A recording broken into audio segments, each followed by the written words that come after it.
Hello students, welcome to our channel biology booster. बच्चों, कल मैंने आपके लिए फिजिक्स के क्वेश्चंस की वीडियो बनाई थी and I am very happy कि आपको मेरा काम पसंद आता है। आप मेरे काम को अप्रिशिएट करते हो कमेंट करके और क्वेश्चंस की डिमांड करते हो कि दीदी और क्वेश्चंस करा दो। तो इसलिए बच्चों मैं आज आपके लिए फिर से फिजिक्स के क्वेश्चंस की वीडियो लेकर आई हूँ बच्चों। लेकिन ये एक आपके लिए, इसमें मैंने आप आंसर्स नहीं डाले हैं, ये एक सेल्फ असेसमेंट टेस्ट होगा आपके लिए, जिसमें आप अपने आप को एनालाइज कर सकते हो कि आपको फिजिक्स में कितनी तैयारी है। इस क्वेश्चन में मैंने आंसर नहीं डाले, लेकिन मैंने हिंट दी है आपको क्वेश्चन के साथ कि उसका आंसर कैसे निकलेगा। तो मेरा मानना है बच्चों कि फिजिक्स एक ऐसा सब्जेक्ट है जिसमें आप जितना खुद न्यूमेरिकल करते हो, खुद चीज़ें डेरिवेशन हो या न्यूमेरिकल्स हो, आप जितना खुद करने की कोशिश करते हो उतना ही आपको अच्छे से समझ में आता है। एक कॉन्सेप्ट के साथ आपको दो कॉन्सेप्ट समझ आते हैं। तो इट्स अ काइंड रिक्वेस्ट बच्चों कि आप जितने मैंने क्वेश्चंस आपको प्रोवाइड किया आप उन्हें खुद से सॉल्व कीजिए। आंसर की मैं आपको शॉर्ट वीडियो में प्रोवाइड करूंगी, वहां से आप अपना मैच कर लेना आंसर। अगर आपका आंसर गलत भी आता है सही आता है, बट आप निकाल के ज़रूर देखिए कि आपको कहाँ पे दिक्कत आ रही है, कहाँ पे आपको प्रॉब्लम आ रही है सॉल्व करने में। आप मुझे कमेंट में ज़रूर बताना अगर आपको कहीं पे भी कुछ भी दिक्कत आती है। तो चलिए शुरू करते हैं। सबसे पहले क्वेश्चन 1 है बच्चों, radius of orbit of satellite of earth is R. आपको ऑर्बिट ऑफ सैटेलाइट का रेडियस दिया है अर्थ का R. Its kinetic energy is proportional to. अब इसमें काइनेटिक एनर्जी और रेडियस के बीच का रिलेशन बताना है आपको। ऑप्शंस है 1/r, बी 1/√r, सी r और डी 1/r⁻3/2। तो बच्चों ये क्वेश्चन है आपका, और इसकी जो हिंट दी है बच्चों ये क्वेश्चन आपका सॉल्व ऐसे होगा कि जो ग्रेविटेशनल फोर्स आपको अर्थ प्रोवाइड कर रही है वो सेंट्रीपिटल फोर्स के इक्वल होगी। तो आपका जो ग्रेविटेशनल फोर्स है आपका Gmm/r², वो बराबर होगा आपके सेंट्रीपिटल फोर्स से mv²/r के। अब इस इक्वेशन से आपको v की वैल्यू मिल जाएगी, v² की वैल्यू मिल जाएगी। और जब आपको v² की वैल्यू मिल जाएगी तो उस v² को आप काइनेटिक एनर्जी के फॉर्मूले में पुट करेंगे हाफ mv² में। जो यहाँ से आपकी v² की वैल्यू आएगी उसको आप हाफ mv² में पुट करेंगे और फिर आपकी काइनेटिक एनर्जी और आर के बीच का रिलेशन निकल जाएगा। सॉल्व करना और मुझे ज़रूर बताना बच्चों। नेक्स्ट क्वेश्चन पर आते हैं। The radius of R of the soap bubble is double. आपके सोप बबल का जो रेडियस है वो डबल कर दिया गया है अंडर आइसोथर्मल कंडीशन।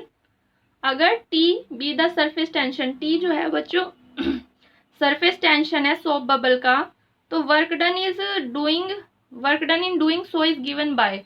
आपको वर्क डन बताना है कि वर्क डन कितना लगेगा। तो बच्चों इसको निकालने की हिंट है कि पहले आपको कैलकुलेट करना है initial outer surface of bubble. Initial outer surface जो होगा बबल का वो निकालना है। तो वो हो जाएगा बच्चों आपका 4πr² होगा। Initial outer surface of bubble आपका 4πr² होता है।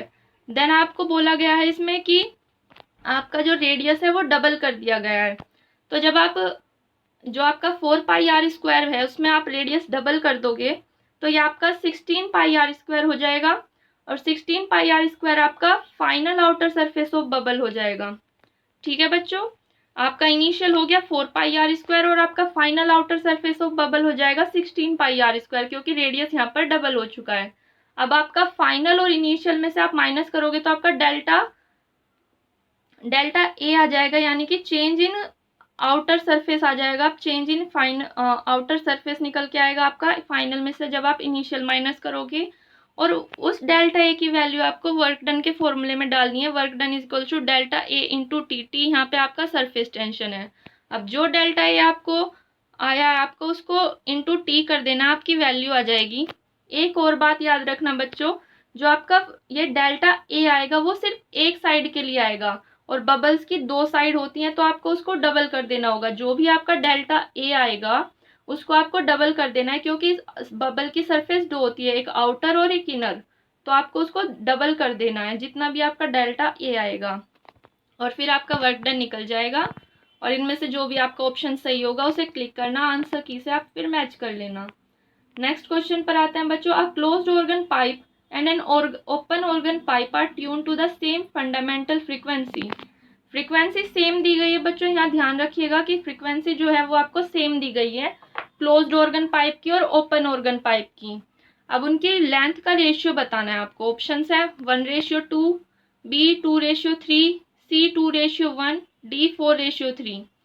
तो अब इसे निकालेंगे कैसे।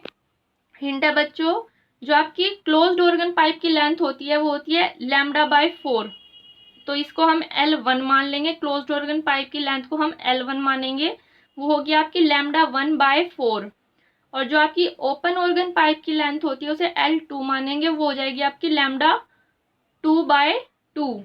λ1/4 आपकी क्लोज्ड ऑर्गन की हो गई, λ2/2 आपकी हो गई बच्चों ओपन ऑर्गन पाइप की। अब यहाँ से आप लैम्डा की वैल्यू निकाल लेंगे। Lambda is equals to 4L1 हो जाएगा, और यहाँ ओपन ऑर्गन पाइप के लिए λ2 इज इक्वल्स टू 2L2 हो जाएगा।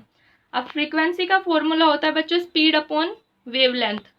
फ्रीक्वेंसी का फॉर्मूला होता है बच्चों स्पीड अपॉन वेवलेंथ। आपको फ्रीक्वेंसी दोनों की सेम दी गई है तो आप दोनों की वैल्यू सेम रख लेंगे, स्पीड आपकी सेम रहेगी। और नीचे आपको वेवलेंथ में आपको वेवलेंथ इस तरह से पुट करना है। अगर आपकी जो फ्रीक्वेंसी दी है v/λ रखना है आपको, तो लैम्डा एक बार आप λ1 रखेंगे और एक बार आप λ2 रखेंगे। ठीक है, आपका v दोनों का सेम है, कट जाएगा और आपकी लैम्डा की जो वैल्यू है वो निकल के आएगी, आपको रेशियो पता चल जाएगा। ठीक है बच्चों, कोई भी आपको कहीं पे भी कोई भी प्रॉब्लम आती है आप मुझे कमेंट में बता देना, मैं आपकी प्रॉब्लम को सॉल्व करने की पूरी कोशिश करूंगी। अब नेक्स्ट क्वेश्चन पर आते हैं। The dimensional formula for Young's modulus is. Dimensional formula बच्चों पेपर के लिए बहुत इंपॉर्टेंट है, आपको कोई ना कोई डायमेंशनल फॉर्मूला ज़रूर फंसेगा, तो आप मेन डायमेंशनल फॉर्मूले तो ज़रूर देख के जाइएगा। तो अब आपको यंग्स मॉड्यूलस का डायमेंशनल फॉर्मूला बताना है। ऑप्शन है बच्चों ml-1 t-2, m0 lt-2, mlt-2, ml2 t-2। तो बच्चों यंग्स मॉड्यूलस का फॉर्मूला होता है stress upon strain, stress upon strain. और जो स्ट्रेन है बच्चों वो डायमेंशनल लेस क्वांटिटी है, उसकी कोई डायमेंशन होती नहीं है, तो आपको स्ट्रेस का पता करोगे आप तो वही आपका यंग्स मॉड्यूलस का हो जाएगा। आपको स्ट्रेस का पता करना है कि स्ट्रेस का डायमेंशनल फॉर्मूला है क्या, और वही आपका यंग्स मॉड्यूलस का हो जाएगा। ये आपकी हिंट है, आपके इसके साथ आपको स्ट्रेस का और यंग्स मॉड्यूलस दोनों के फॉर्मूले याद हो जाएंगे। नेक्स्ट क्वेश्चन पर आते हैं बच्चों। The work function of sodium is 2.3 eV। ये E से इलेक्ट्रॉन, V से वोल्टेज बच्चों। The threshold wavelength of sodium बतानी है। अब आपको इसमें वर्क फंक्शन दिया है सोडियम का, आपको उसकी वेवलेंथ बतानी है। ऑप्शन है बच्चों 2900 ऑंगस्ट्रॉम, 2500 ऑंगस्ट्रॉम, 5380 ऑंगस्ट्रॉम, 1200 ऑंगस्ट्रॉम। तो बच्चों इसका हिंट जो है आपको फर्स्ट, सबसे पहले तो जो आपको ये वर्क फंक्शन दिया आपको इसे जूल में कन्वर्ट करना होगा। जो 2.3 eV है आपको इसमें इलेक्ट्रॉन की वैल्यू पुट कर देनी है 2.3 इंटू 1.6 इंटू 10⁻19 E का चार्ज होता है 2.3 इंटू 1.6 इंटू 10⁻−19, ये आपका जूल में कन्वर्ट हो जाएगा। और जूल में कन्वर्ट होने के बाद आपको W is equals to hc/λ होता है, hc/λ। तो आपको यहाँ से लैम्डा की वैल्यू वेवलेंथ आपकी निकल ही आएगी। H की वैल्यू आपको रखनी है, C की वैल्यू भी फिक्स होती है, H की वैल्यू भी फिक्स होती है, और W आपका ये निकल ही गया है जो हमने जूल में कन्वर्ट किया था। तो आप यहाँ से आपका लैम्डा निकल जाएगा जो कि आपकी थ्रेशोल्ड वेवलेंथ हो जाएगी। आंसर आ जाएगा बच्चों, कमेंट कर देना।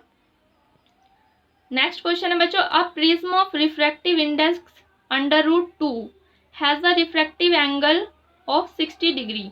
At what a ray must be incident on so that it suffer minimum deviation।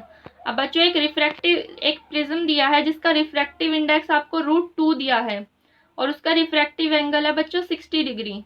तो आपको ये बताना है कि जो इंसिडेंट रे है वो आप किस एंगल पर पड़ेगी जिससे मिनिमम डेविएशन हो। मिनिमम डेविएशन के लिए आपको इंसिडेंट रे का एंगल बताना है इस क्वेश्चन में। ऑप्शन है 45 डिग्री, 60 डिग्री, 90 डिग्री, 180 डिग्री। तो हिंट देख लेते हैं बच्चों इसकी। हिंट है आपको, जो रिफ्रैक्टिव इंडेक्स का फॉर्मूला होता है is to sine I by sine R, mu is equals to sine I by sine R. तो ये वाला फॉर्मूला लगेगा आपका। और फिर कंडीशन फॉर मिनिमम डेविएशन होती है बच्चों आर, ये आपका रिफ्रैक्टिव एंगल है, R is equals to A by 2। A आपका दिया गया बच्चों 60 डिग्री, ए क्या दिया गया बच्चों आपको 60 डिग्री। यहाँ से आपका आर निकल जाएगा, और जब आपका आर निकल कर आ जाएगा तो आपको म्यू क्वेश्चन में दिया ही हुआ है, और साइन आई आपको निकालना है, साइन आर आपका यहाँ से निकल जाएगा 60/2 करके, आर आपका आ जाएगा, आर क्या आ जाएगा बच्चों आपका 30 डिग्री। ये 60 डिग्री लिखा हुआ है मैंने यहाँ पे, कंफ्यूज मत होना। तो यहाँ से आप जब आपका आर निकल जाएगा, आपको म्यू क्वेश्चन में दिया हुआ है, तो आप साइन आई की वैल्यू निकाल सकते हो। नेक्स्ट क्वेश्चन पर आते हैं। A cone filled with water is revolve in a vertical circle of radius 4 metre.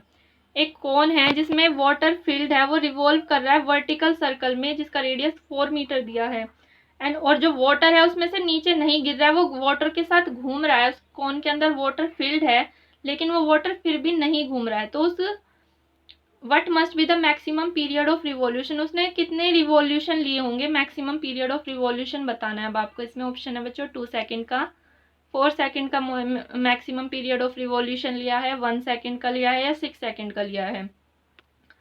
Under root आपकी हिंट देख लेते हैं। वी जो है greater than equal to under root G R होता है, और एक वी का फॉर्मूला आर ओमेगा होता है। ये दोनों फॉर्मूले आपको यूज करने हैं। ओमेगा की वैल्यू बच्चों 2π/t भी होती है, तो ये आर 2π/t हो जाएगा, और एक वैल्यू हो जाएगी वी की आपकी अंडर रूट जी आर। आप दोनों वी की वैल्यू को इक्वल रखोगे और आपको आंसर मिल जाएगा। इजी है बच्चों, कर लेना, और अगर कुछ कंफ्यूजन हो तो बताना मुझे कमेंट में। और जिस भी बच्चों ने अब तक मेरी वीडियो लाइक नहीं किया, प्लीज़ बच्चों मेरी वीडियो लाइक कर दें, क्योंकि बच्चों बहुत मेहनत लगती है वीडियो बनाने में। तो अगर आप मेरे काम को अप्रिशिएट करेंगे तो मुझे अच्छा लगेगा। आप प्लीज़ मेरी वीडियो को लाइक कीजिएगा।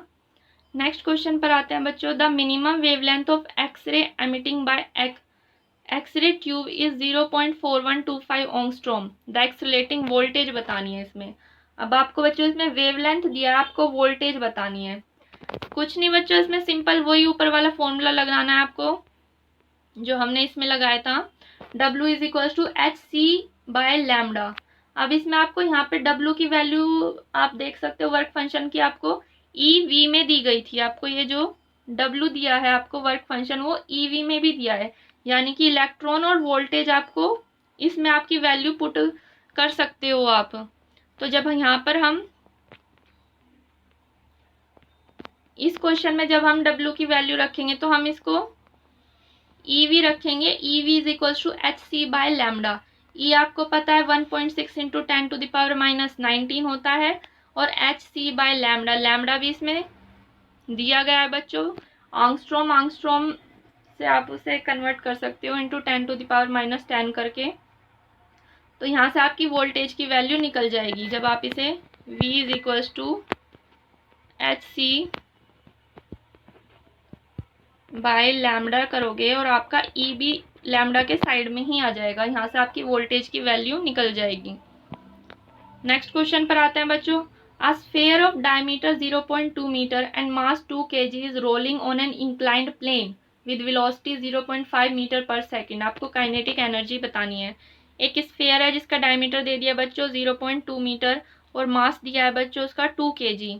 वो एक इंक्लाइंड प्लेन पर रोल कर रहा है, जिसकी वेलोसिटी किस वेलोसिटी से कर रहा है, 0.5 मीटर पर सेकंड की वेलोसिटी से कर रहा है।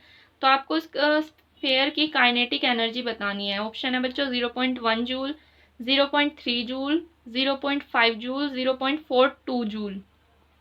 तो हिंट है बच्चों आपकी इसमें, आपको ट्रांजिशनल काइनेटिक एनर्जी और रोटेशनल काइनेटिक एनर्जी का यूज करना है, और आपका काइनेटिक एनर्जी ऑफ स्फीयर आ जाएगा।